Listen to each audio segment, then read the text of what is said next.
Tapi sesungguhnya apa yang saya sampaikan ini tidak ujuk-ujuk ya, karena justru kami ini mengalami flying victim gitu loh.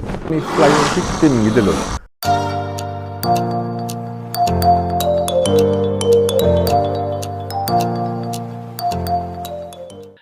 Kamu lari kemana-mana, makanya saya kenapa mute kamu. Kita lagi bahas tentang... Soalnya fitnah saya. Dengar dulu, kamu mutar kemana-mana kamu dari tadi. Kita lagi bahas tentang Irman, tahu-tahu kamu sudah pergi ke paganisme. Kamu ini manusia atau kutu loncat kau? Loncat dari satu topik ke topik lain. Itulah kalian. Belajar untuk stick pada topik yang sedang dibicarakan. Kamu mau bicara topik apa sekarang? Tentukan topiknya dan kita bicara sekarang. Jangan loncat-loncat ya. Topik apa? Oke, sabar. Topik biar apa? aku klarifikasi selama 3... Topik apa? Nggak usah klarifikasi. Kamu nggak klarifikasi apa-apa. Topik apa? Oke, aku mau bahas keautentikan kitab suci. Boleh? Oke. Iya, keautentikan antara dua kitab suci. Aku tidak bisa sekarang, soalnya aku lagi di kafe. Tengok aku lagi di kafe, lagi ngerjain tugas.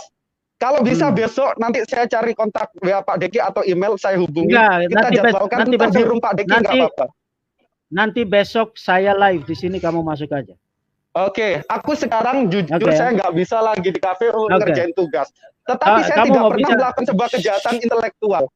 Iya, kamu melakukan kejahatan intelektual. Kemarin kamu quote dari website itu. Goldian, dengar. Kamu quote dari website itu, website Gereja Ortodoks Koptik di Mesir. Yang waktu kamu dengan Valen itu membicarakan itu. Makanya dengar dulu, kenapa kamu menipu? Karena website itu tidak bicara. Dengar dulu, website itu tidak bicara seperti yang kamu simpulkan. Dia hanya quote pandangan dari para scholar yang liberal. Kemudian dia kasih bantahan. Kamu baca tidak seluruh website itu.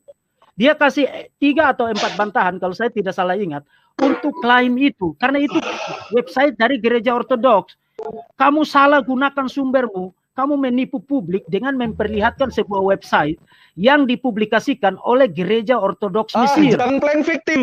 Pak Deki, nggak baik playing victim gitu. Saya sudah buktikan. Biar saya jelaskan. Yang pertama, saya telah mengeluarkan apa yang diutarakan di website itu. Itu yang pertama. Lalu sumber yang kedua, kalau saya tidak salah, saya pakai bukunya Jonathan Black, The Script History of the World. Nah, itu saya dengar. Saya sudah tonton itu. Tapi waktu kamu quote dari website itu, kamu tidak quote sesuai dengan maksud dari penulis website itu.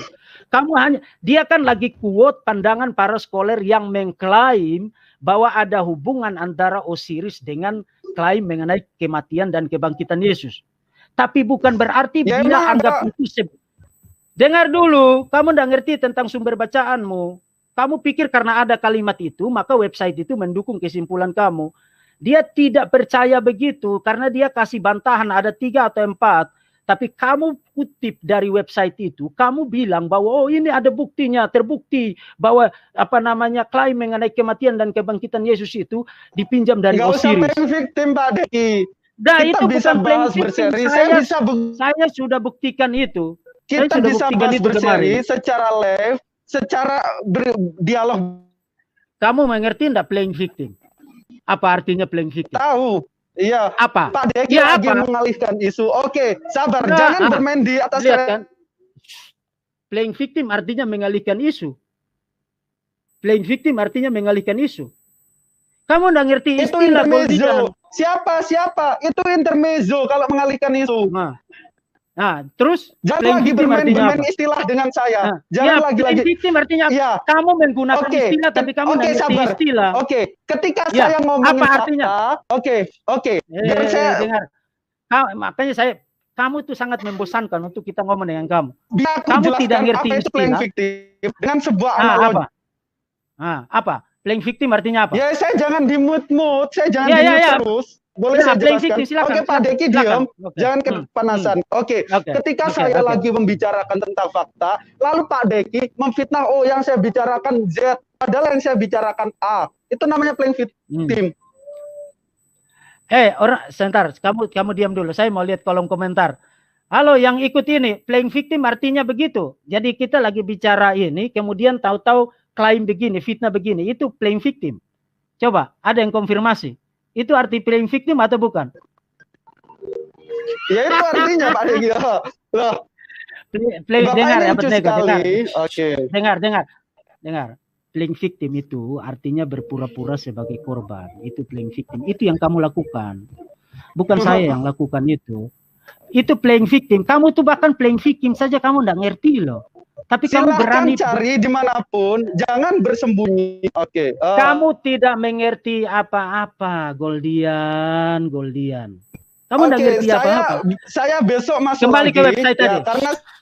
Kembali ke website tadi. Website yang kamu kutip itu tidak mengatakan seperti yang kamu simpulkan. Itu kamu harus akui dulu, karena kamu melakukan penipuan sumber di situ. Oke, boleh saya bicara? Ya, silakan. Bahas tentang itu, yang website itu. Oke. Nah, jadi saya hanya... Kamu kenapa matikan kameramu? Sebentar, ada teman-temanku di belakang. Oke. Oke, aku nyalain lagi udah khusus. Respons tentang website itu yang kamu kutip itu, silakan saya dengar. Saya kasih kamu 2 menit. Setelah itu 2 menit. Tapi tolong jangan dipotong. Jangan dipotong tentang website itu. Jadi saya di website itu mengutip apa yang ada di tulisan itu tanpa menginterpretasi bahwa ada similarity antara Yesus dan dewa-dewa pagan, yakni isu yang dibahas adalah Osiris. Saya keluarkan, lalu saya eksposisi ke depan publik. Nah, lalu yang kedua, boleh saya lanjut. Saya juga mengutip bukunya para... Jangan ke black dulu, ke website, di website itu dulu. Jangan ke situ dulu. Bisa lama-lama.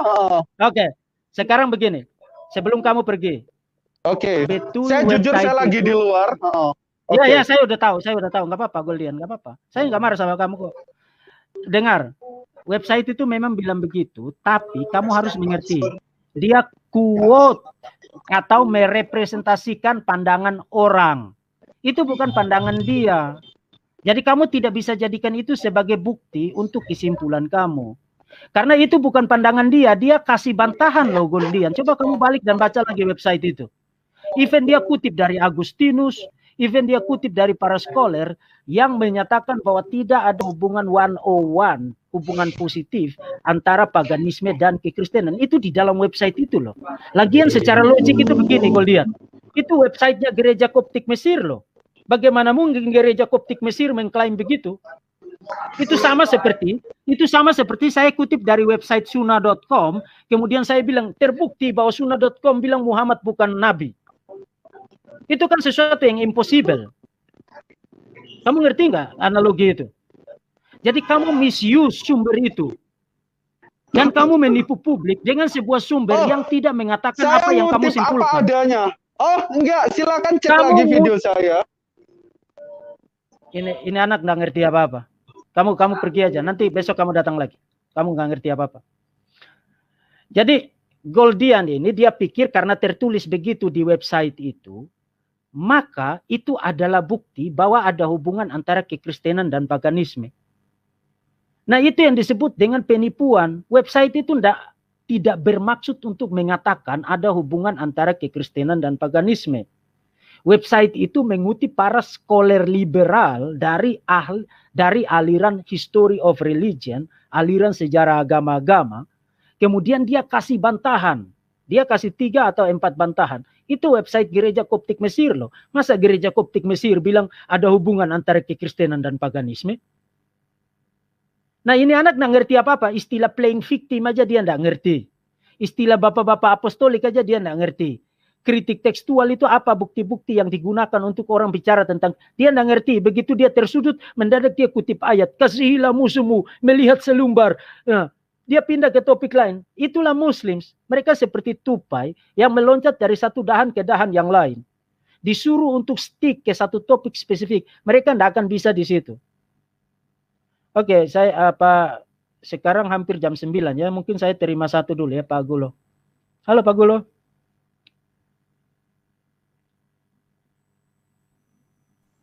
Ya, selamat malam Pak. Ya, selamat malam. Ini mohon maaf dulu sebelumnya, ini nggak sengaja tadi ya. Soalnya saya lihat di Facebook tadi terus saya coba masuk, ternyata apa lagi ini. Nah, ya. Oke. Oke, nggak apa-apa. Kalau Bapak enggak ini, nanti saya ini.